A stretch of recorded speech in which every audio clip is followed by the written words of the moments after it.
We drink with Pepsi, but if you like Coke or anything like that. Hey y'all. I'm not gonna pour too much. Just like, you know. Hey y'all, so welcome back to another episode of Candid Kick. I am here with my friend Neisha Holloway, my girl Neisha. I'm hoping that she just brought me this, y'all. I'm gonna have to put a little what is it, like a zoom? I'll have to zoom in on this or something like that because y'all, she's on the cover of this magazine. Photographed by Rebecca, written by Jelani, 614 Magazine. Yes. And I'm just like, I'm so excited because y'all, I've known Neisha since I was trying to think about this. I feel like this goes way back to like Instagram, like high school. Yeah, we met on Instagram when we were, I want to say like sophomores. I feel like sophomores in high school. Yeah, cause like I was looking through your page like. When, like, I was just like, trying to get some clues. Like, when did I meet this girl? And I was just scrolling back, and I'm like, it had to be before it. Like, before this painting, I know it was before that. Oh yeah, for sure. But we met, I believe, because I saw somebody else like maybe post your art, and I was like, oh, she's like drawing pictures of people, blah blah. And I think the first time we interacted, I asked Neisha to draw a picture of me, and she did, and it was me. I wish I could find the picture. Like, I don't even know where it is, but that was the start of our relationship. We just have been kind of like social media friends, I feel like, ever since. I think that's like how we interacted, like until. What's crazy is like it's been like we just touched base like every once in a while, and I remember you were throwing this. It was like a silent DJ. That was Heritage Fest. Yeah, I was like, there she is. Like, so I feel like when we meet, when we do touch base, it's like every once in a while. Like it's every once in a while, but then when we touch bases, we like. Talk. We have like long talk, and then we separate, and then it's like, okay, great. It's always good though. I feel like I'm always recharged every time I talk to Alana. Y'all, that's so sweet though, because I feel like I don't know, like I feel like sometimes I'll be all over the place. And so I feel like my thoughts be everywhere. It works though. And you can just be listening, and I'll be like, thanks, girl. Like, she don't judge me. We just be talking. And every time I say a point, she'll be like, but what if? And I'm like, you right. And we just like, we be here. I have never been diagnosed with it, but I think ADHD is like more common than we think it is. Listen. Because I do the same thing. You be like, your head is like. I be talking to my friends, and I'm like, yeah, so like this happened. I was at work, but then I left work and but when I was at work. And they like, wait, where's the story going? That be me every time. But I tell the end of the story at the beginning. Every time. Because I have to start from the beginning. Like, I start from the end and then work back up to how we got there. And people don't even be getting it, but you be weak. You be like, yeah, that's what happened. And they be like, okay, I heard you, I guess. But yes, I don't know how I completely spaced on that, but Neisha was a vendor at, what was it? I don't know how my mind just blinked that quick. Yes, at Heritage Fest. So my co-chair, Jazeer, it's my dog, me and him put together Kickoff, which was like kind of like the kickoff of the African American Heritage Festival at OSU. And Neisha was a vendor and was selling some art pieces there. And so I feel like that's kind of what really like started though, our like the art exchange. Yeah, I think between us. That's how it like that's like where that recharge like came, like that spark, like because I drew you and then it was like a long like time before we like touched base again, and I think that like kind of jumped. Yes. Like, and I got out of my bubble too. Like, I used to be so shy. So. I'm kind of the same. I don't know if I want to say I'm the same way. I feel like I'm a very outgoing person, but I'm shy like to people who are close. Like, who, I don't know. It's weird. People who are trying to get to know me, I'm very like. And people like, I feel like people also like. You could kind of want like that modesty in the back of your head. Like, I shouldn't be too extra. I shouldn't be too much. Just like, I just want to, say hey, do my thing, So I definitely feel that for sure. But so we kind of just reconnected. Neisha's art is actually up in the room. If you know, this is her piece and this is her piece and her piece. Yes, I got a collection, and I just want y'all to know when I move, I'm getting more. There's gonna be more in my house, so be ready. But you know, we all deserve to have a gallery in our house. But I just want to talk to Neisha just about art, period. She is like one of the only people that I've been following, like only artists that I kind of feel like I grew up with in the city kind of situation. Because we all kind of like, I mean, I know artists, but I feel like because of my issues with the city, like just me wanting to move to California, go act, all that thing, I was really reserved and I never really invested in the art community growing up. And so you, like Jamel, my god sister, like those different people who have always been like in the art community, y'all, I feel like y'all are the ones that I've been kind of following and just like, I don't know, watching y'all grow. It's just like you and Jamel, it's so crazy to see like where y'all are now. Yeah, man, you never know. And I just always have like watched Neisha kind of go from like working with paper and shifting to digital, but then these large canvases and like all these different things. So first of all, where did you even like, when did you start getting into art? Just period. Yeah, I get that question so much, and like I always try to think back. Be careful, girl. No, I'm not trying to scare you. Neisha wanted Bacardi rum gold, and I've never had it before. Yeah. So okay, when you try Bacardi rum gold, put on like, gotta put like Luther Vandross. Like you gotta put some old school music on. This is Brandy, y'all. This is like. She's so many the vibes. Your auntie, your grandma, probably even your mom. She was born like in the 70s. Like they drink this stuff. So she put me on, y'all. I'm a little behind on the time, so she's getting me together.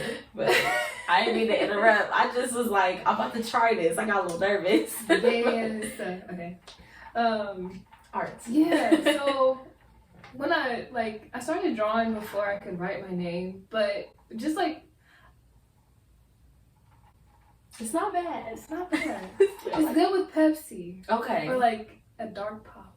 I'll say it's not bad. That is a grown drink. You sip on that. You sip on it. And how yeah. Go through your music playlist. I'm gonna have to I'll take a minute to get through that one. Yeah, my first time having it, I had the same reaction. I'm like, I'll drink this. No, I'm not sipping on this. Okay. But we grown. Let me see. Yeah. Like, I didn't even know it was art. Like, I was, like, 4 years old, like, drawing my name in bubble letters. But I started taking it seriously in the 6th grade when I got my first sketchbook. And, see, I'm all over the place again. It started in 3rd grade. My principal saw how, like, talented I was. She saw my drawings. I was, like... I was doing well on my schoolwork and painting, or not painting, but I was drawing. They're like, we gotta get her like in a program, right? So they got me into the Columbus Museum's like summer program to paint, and I was in 3rd grade when I touched my first time touching paint to canvas. But 6th grade, I was like 11. It's when I started taking it seriously. Oh, yeah. So I was filling sketchbooks up like once like. Month go by, sketchbook finished. I need a new one. Yeah, I was going through it. Like she said, I gotta draw. I was really going through it like mentally too. Like a lot happened. 6th grade, middle school. I think we all go through those crazy stages. I'm not even gonna get into the middle school experience that I had. So I definitely understand. Middle school was rough. It is. I didn't have like any other outlet. Like I had a couple friends. I didn't talk that much to my family or anything. I'm just like, let's just draw animated cartoons. Yeah. So I'm just gonna get to the art. Yeah. For that. Okay, so do you feel like you had like support when you were younger doing art? Do you feel like you have more support now, I would say, now that you're older and like, more established? Or like, I guess, like, what does your familiar, like, background look like? So, when I was a kid, I was the only one drawing. But at the time I was, because my brother used to draw. It's always, like, it was always like my siblings supporting me. They used to draw and then they stopped, but then like they were fueling me with my brother gave me my first sketchbook, my oldest brother. So and he was the one that was the artist in the family at first. So yeah, from there I got support through my teachers. I went to East Pilgrim, so like nobody knows that anymore, but man. Yeah, schools be closing. You know, like the funding, fund the police, fund the schools. Listen. Fund the teachers. Please. They were funding my art career when I was a kid. Like they sent me to summer camp, art summer camps, summer schools and stuff to do art. They bought me like big cases, like those like 72 sets of like, man, like the plastic. You pull it out. You got like your oil pastels and the watercolors and brushes. Yeah, they would buy that for me. My parents, we're still low income, so she did as much as she could. Like if the school was doing something, she signed the papers for it, get her in there. So she was very proactive in like saying yes to programs. That's good. As an adult, it feels like I'm a one-man team, but I get a lot of like support through my parents. They still always supported me. Like my dad, he takes me everywhere I need to go. My mom, she helps as much as she can with my college, dorm room stuff. Any like books I needed, she would chip in. She let me like I lived with her so I could cut costs on like dorms and stuff. So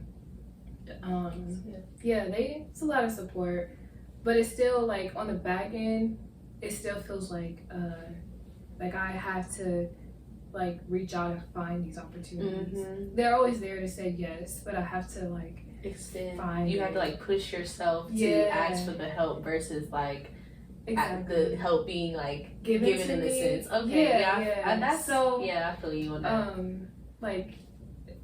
It's literally that. Like nothing's like handed to me. I have to like go out and find it or submit something. Sometimes you may have to pay a fee to get in. So. I definitely feel that, especially with setting up this podcast space and like figuring everything out. Like of course, like my mom was very supportive, just giving me ideas, talking me through everything. And my dad, which I'm not gonna lie, I was real surprised. Like I told him that I was like, I need like $1,000 to finish setting up the space, and he was like, I'll give you half at the end of the month. And I'm like, this was like back in May. I'm sitting here like, hold on, you'll give me what? You'll do, huh? And I was like, even when I like through the month, I was like, I ain't even gonna count on it. I'm gonna just wait and see. And sure enough, he was like, you want me to put it in your account? And I was like, wow. You know, sometimes it's so hard to ask for help. Especially as a creative. Because you feel like people that you're asking, they're gonna think, oh, it's a waste of time. I'm not wasting my money on that. Yeah, for sure. Yeah, coming from like a background of like, not scarcity, but like you have to penny pinch a little bit. Yeah. You have to save your money somehow. So like coming to someone with like this risky, like not hobby, but like risky. Like, but that's how it feels. That's how you make it feel. It's like a hobby. They feel like it's a hobby, or it's like, what is it, a phase? Or they think it's something like, oh, like, cause I feel like, hearing your support, like how your mom, would like figure it out what she could. I feel like growing up, we weren't really like low income. We were more so middle class-ish, I guess.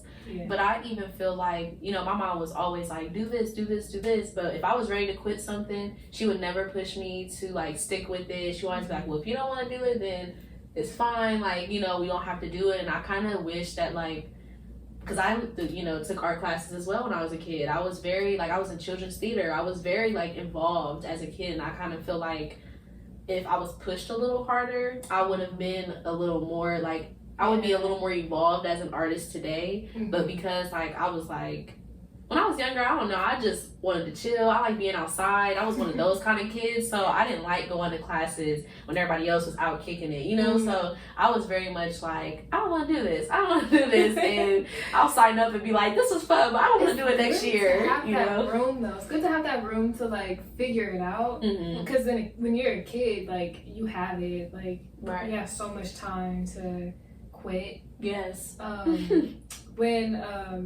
When like the opportunities are brought to you, you can quit. Like you can like be like, okay, I want to go to the other thing now. Sometimes I did do that. Like I took ballet classes at Ballet Met because I still love dance and I really loved it when I was a kid. But what actually got me not wanting to do it was that I was the only Black girl in that class. It was like 30 or 40 something girls in there. Yeah. And I was the only Black girl. And I was the tallest. Yeah, so then you stick out even more. And I stick out even more. So it makes it hard. I was very uncomfortable. Yeah. That's a whole other experience. Man. But yeah, I had like 4 classes left. It was like a 16-week class and I had 4 left. And I'm like, I don't want to do it anymore. It just kind of feels like you said, a one-man show in a sense. Like, you have to support yourself, even as a kid. Like, even though you have family come into the shows, you're the one that has to go to the practices. You're the one that has to make friends and, like, you know, get to know the instructor and all that stuff. So it's like, if you don't feel comfortable in it, it doesn't matter if the show's good. You sit there afterwards like... Yeah, like, I loved it. And I still remember all the, like, routines we did. So it's not like I didn't love the dance itself, but... like, I was alone for those 12 weeks I was in there. I was just going in, sitting by myself, and then leaving. Like okay, like this is I guess. Took me 12 weeks, but you know. I mean, sometimes it takes you a minute because you want to push through, but you're like, because I loved it. Like, you know, it is just like, it's like you love what you do, but it's like you don't necessarily love the environment. So it just makes it harder to like move through. That's definitely what it was. So like, speaking of environments, then running back. So you went to Fort Hayes. How was that?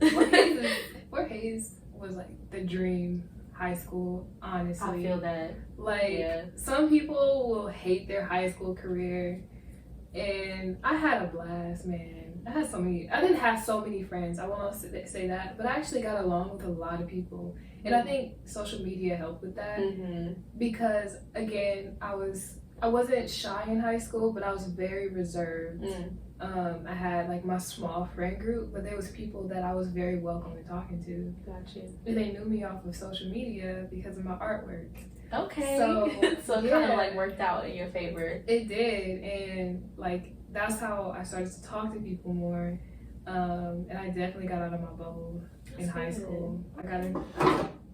It's okay. I knocked it over in the last episode, so hello. I know. I didn't see that. Okay, it just, I don't know why it won't stand, so it's like, it's fine, you know, we'll work it out. Shout out to Carly. That's Carly's artwork. Oh, this is Carly G. Yes, this is her artwork. Here she is. I love. Wow. So like, for people, Carly. Sorry, Carly. For people who do not know what Fort Hayes is, so Fort Hayes is like it's like a performing arts. It's kind of school. I used to call it like a mini college. Yeah, it's literally like so you can go to Fort Hayes. So okay, I went to Eastmoor, so I went to city school. But when you're a junior, you can go to the career center. So Fort Hayes was like half a day, and downtown was a full day. And I went to Fort Hayes for I was going to do the dance program because the teacher at Fort Hayes, Miss China, actually was my dance teacher when I was 3. Me and my sister, she taught me and my sister all through our adolescence. My sister really went hard. Like, she still knows exactly who she is. When she see me, she said, "You Catrice's sister." She's like, "You Kim's kid." You know, so it was just like, you know, she already knew. So I was like, you know, wanting to do it, but I didn't choose to go to Fort Hayes because it was like a college campus. I'm not gonna lie, I was lazy, and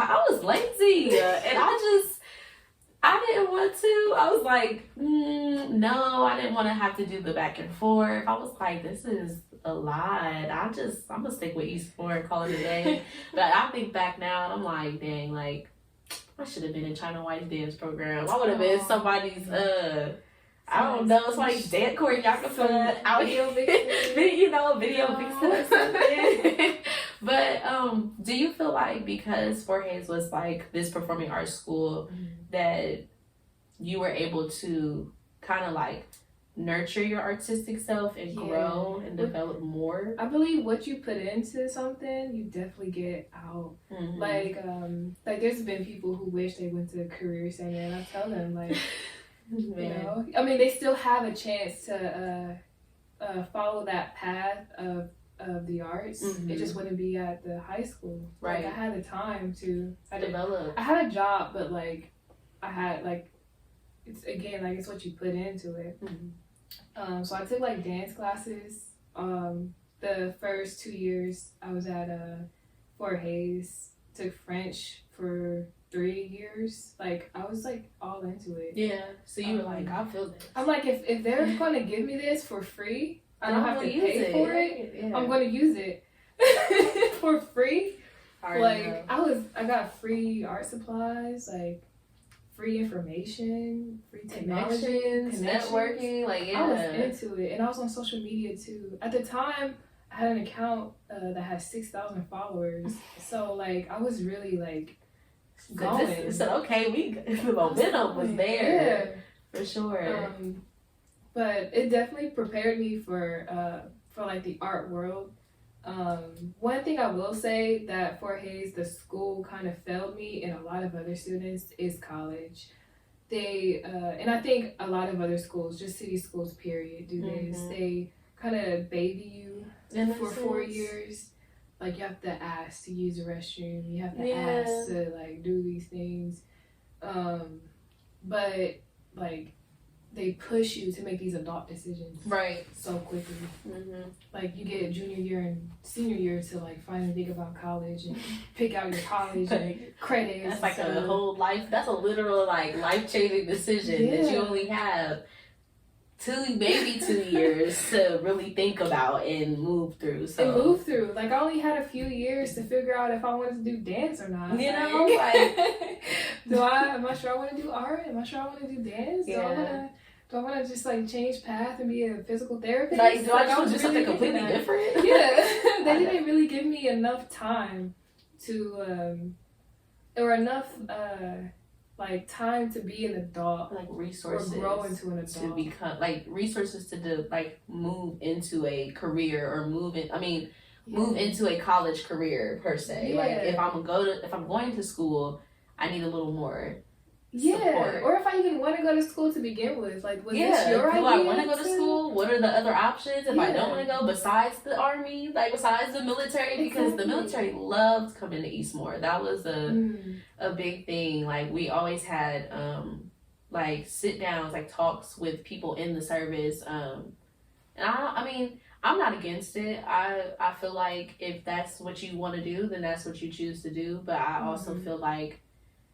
it's very American to bring military people to predominantly Black schools. Like I feel like it's very common for Black people to want to go to the military, and I feel like if you're going to go to the military, I feel like you have to have like a deep understanding of who you are as a Black person, and how that will function in the service, after the service, like really think it through. I feel like a lot of times people just join, like, people make their jokes like, oh, I'm getting a Camaro, I'm getting all this money, all this stuff. But I think I feel like if that's going to be an option, then you need to bring in people who look like me, who are doing this and are moving through the emotions, who went to a Columbus City School maybe and went this way. Like, I feel like it was just a way out per se, like a way out of college, a way out of like having to build,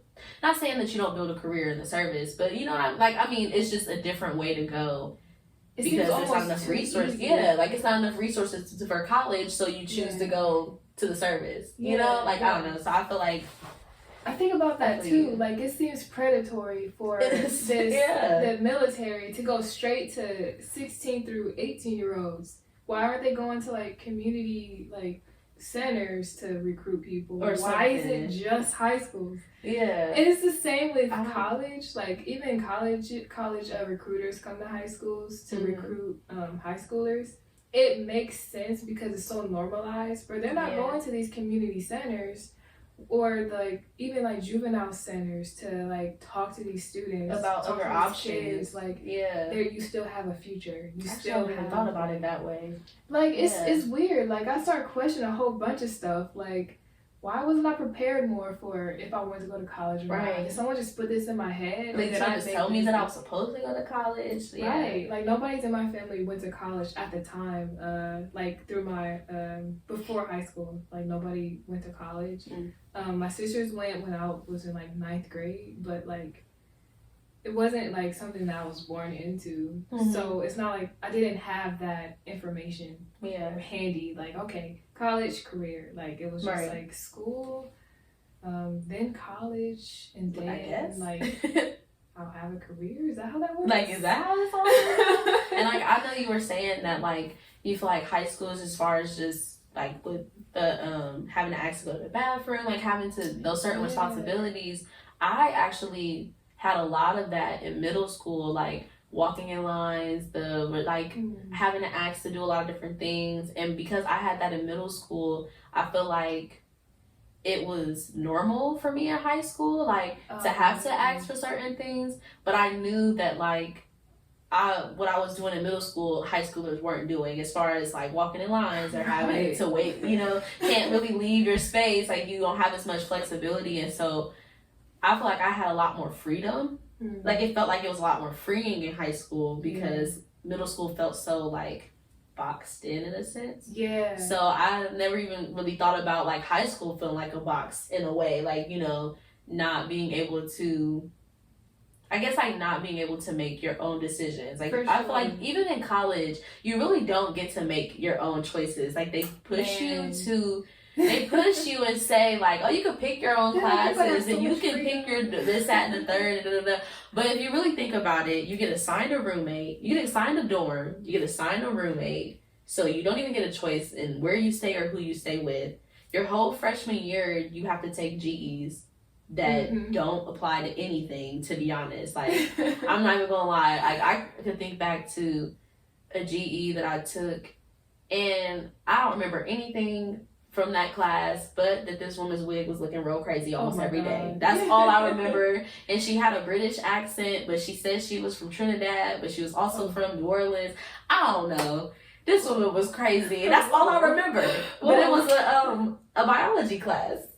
That is like... and it's just a lot, you know? Like, and so I feel like, and even when you get into your major, like, you don't really get to pick classes that you necessarily want. Like, I was looking at that, like, I'm done with my degree in the fall and I only need 2 classes, but I was looking like, I don't want to take any of these, you know? Like, I'm not interested necessarily in the courses that I have to take, because, you know, once you get to a certain level, you have to take, like, upper division level courses, so you can't take, like, a 1,000 or 2,000 level class. You have to take, like, a 3,000, 4,000, 5,000 level class. And the ones that they offered, I was kind of like, I'm not really interested in them, but I need to get my degrry. So it's like, you just kind of got to suffer through in a sense. And you kind of stop enjoying school altogether. Oh, I'm over it. It don't even make any sense, like, how ready I am to be done. CCD was it's like kind of different on that scale when, like, your classes and stuff. When you go into CCD, you go right into your major. Okay. But it's an art school, so a lot of kids are straight out of college. They don't even know if they want to go right into their major. But they do set you up with classes where for your first 2 years, flexible enough if you do want to change your major. Right, if you want to do something different. Right.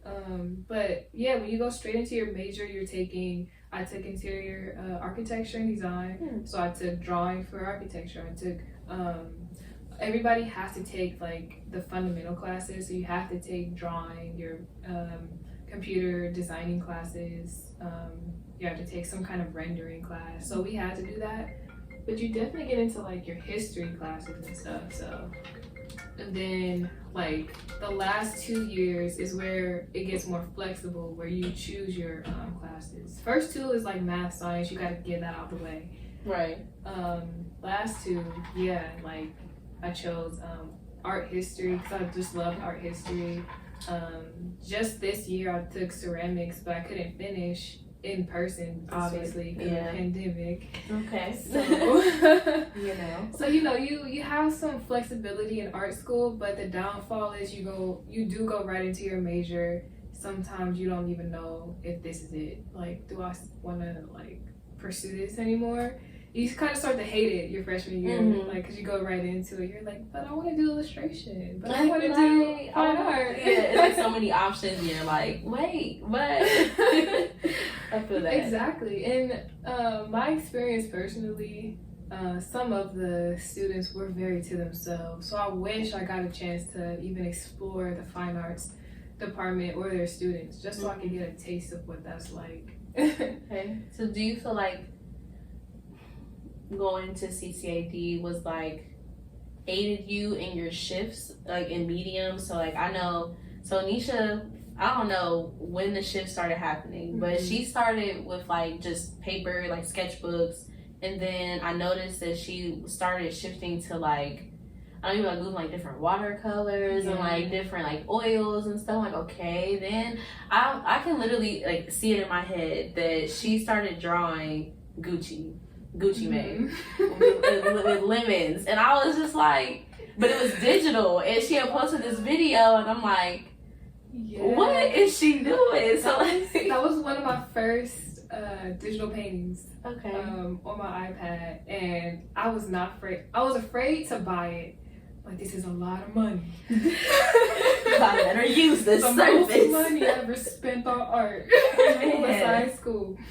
But yeah, I'm like, if I'm gonna do it, I better draw like render the heck out of this. Gotta do it. And I felt very confident because that was also my assignment for my class. So and they loved it. They ate it. I didn't even know. I just thought you was just out here, free drawing. Exactly. I took a digital design class.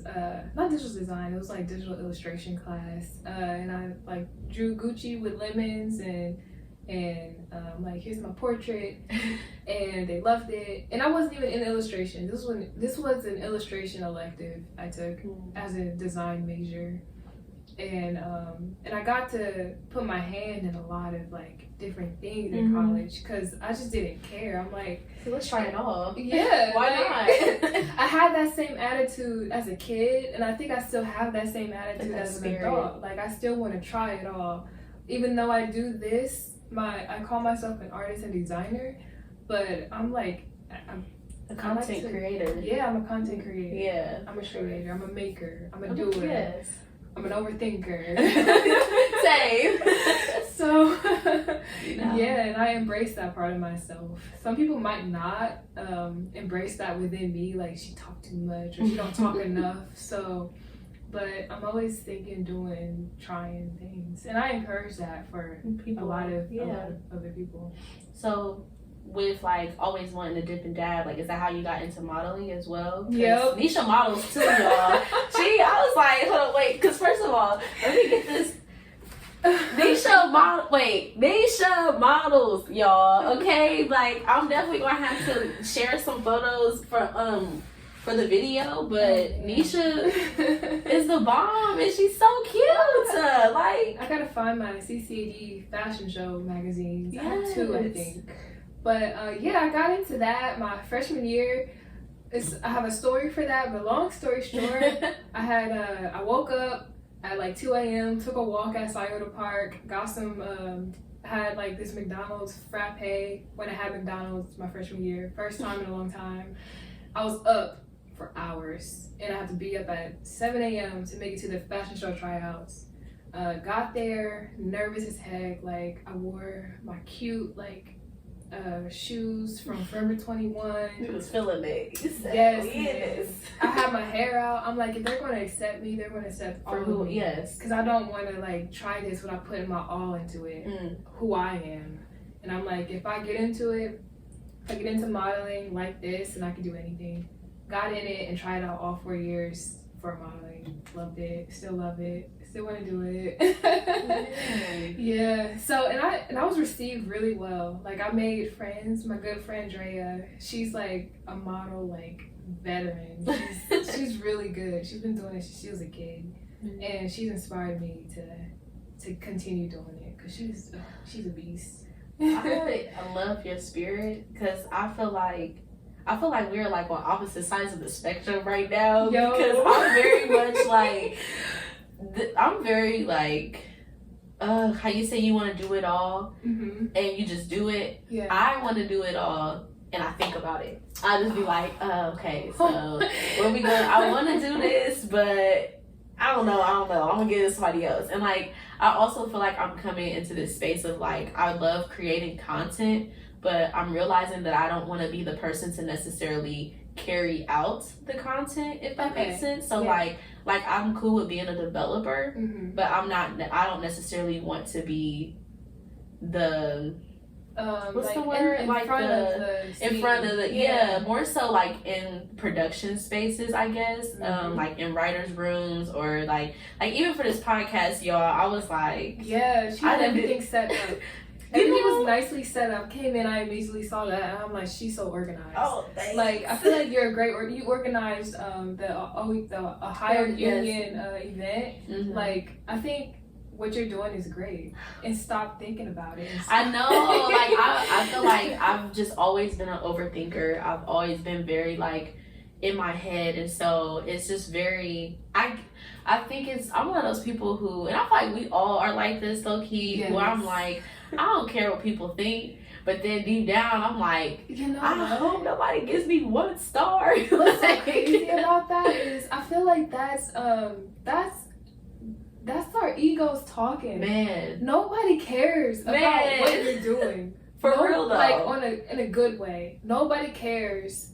Like if you start a YouTube channel and like people care if you start a YouTube channel. They're gonna watch it. Nobody cares if you mess up. Yeah. Nobody cares like if your camera falls over. The people who matter don't care. Exactly. I feel like the energy you put out is the same energy people are going to have when they're watching you.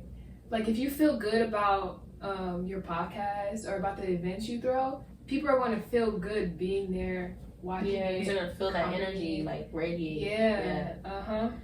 Yeah. Like it's the intent that you have, and that intention falls through into like action, into being proactive. Like it's actually doing it. I agree. That's why I was like, manifestation. That's why I was like, when I was creating this space, I tried to make it as fun as possible. I was like, I don't want anxiety, to flood through my work. So like even just I had my god sister help me paint the walls, like just running around buying stuff with people that I care about because it made it fun to me, like my friends are like, I love your space, everybody's like hyping me, and I'm like, thanks y'all, like I appreciate it. So just like I think it's important, like you said, to have positive intent, but it's also like tapping into people who love you and who genuinely care about you versus like looking for the comments from people who don't know you personally, who don't really care about your why and like what you're actually doing, and just people who kind of, I feel like everybody has an opinion.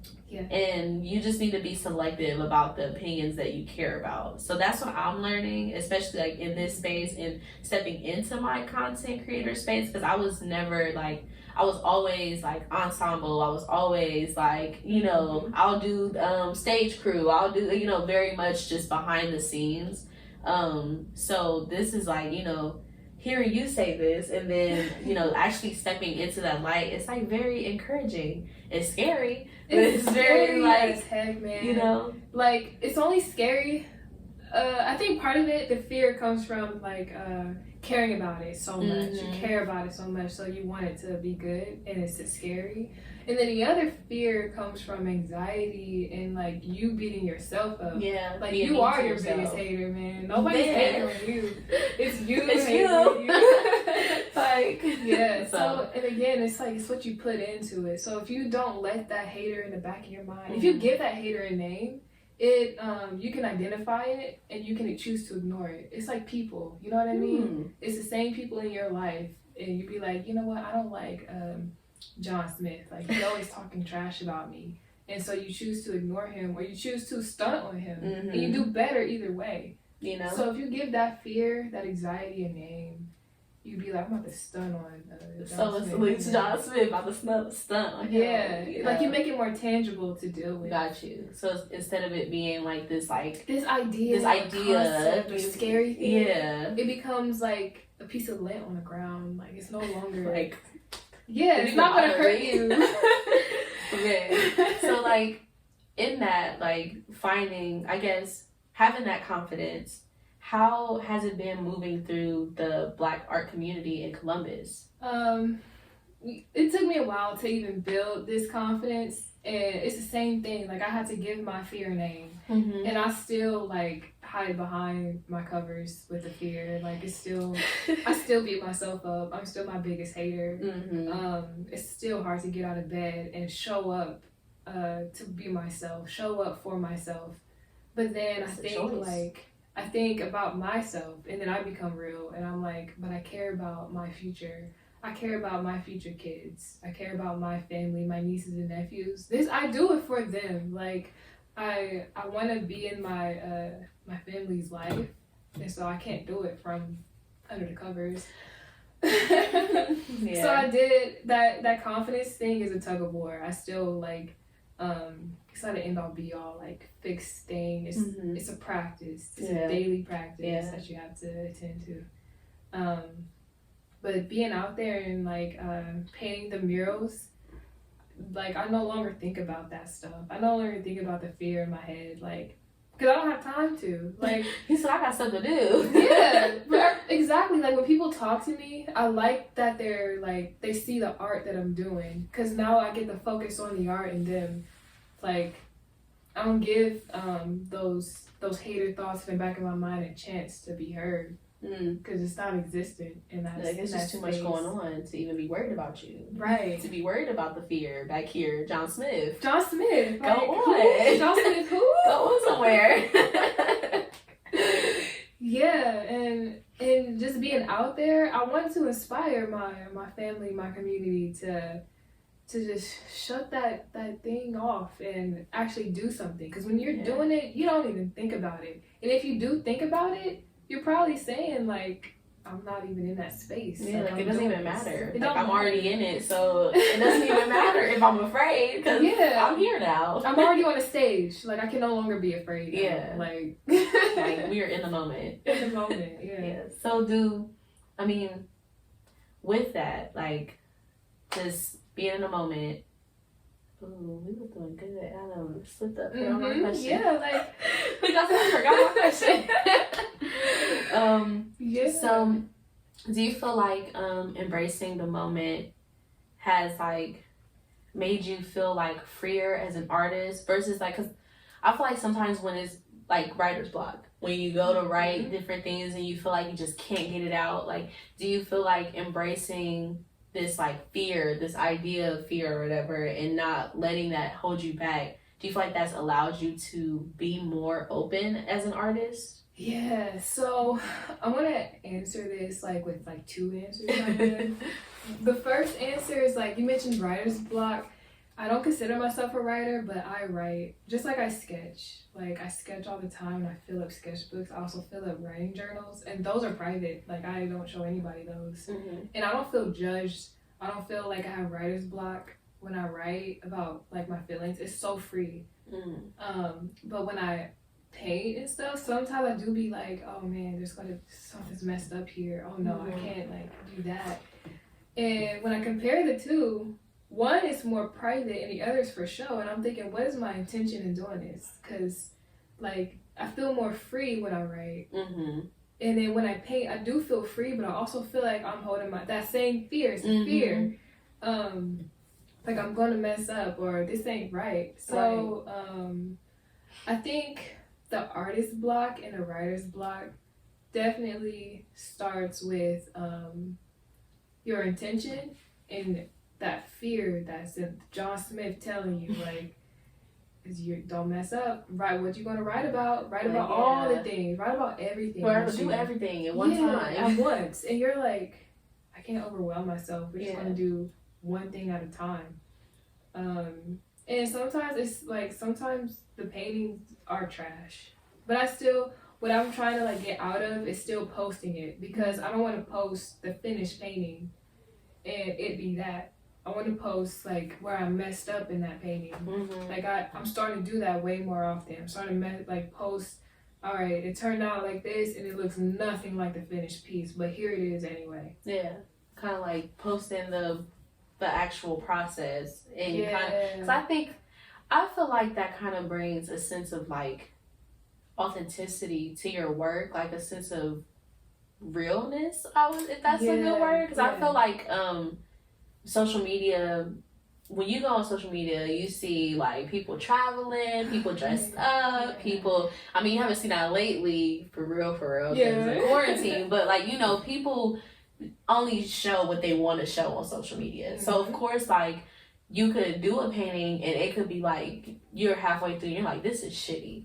You know what I mean? And then like you get to the end and you're like, wow, like it came out so well, and then you post it, everything is great, blah blah blah. But I think like showing those mishaps, like those missteps, those setbacks, is kind of like, it brings again like that realness. People are like, well, she's a real person, like she's not perfect. I mean, you know, her art is great, but she has setbacks sometimes. She has moments where it doesn't work, you know, it's not working out. And I think that's also good for other creatives to see as well, because I think we are all conditioned to feel perfect, or to be perfect, or to have like our art has to be like, our art has to be politically correct. It has to be like, you know, it can't say too much, but it can't be like, it has to be open for interpretation. It can't have too much of a direct meaning. Like, you know, it's all these things that people are put on the art, and it's just like, they're like, express yourself, but not like that. But you're not canceled. too much. Yeah, Mistakes. cancel culture.